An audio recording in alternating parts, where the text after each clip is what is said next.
front of me is Nevin Phone 4a, and today I would like to show you how you can change default apps.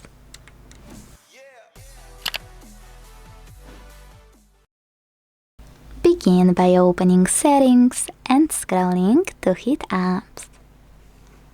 Now scroll again, this time to choose Default Apps, and tap on any section you wanna manage.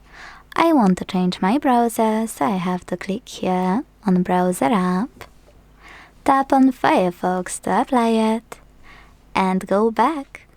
As you can see, after a few seconds, my default app has changed. Thanks so much for watching. If you enjoyed this video, leave a like, comment, and subscribe. Bye!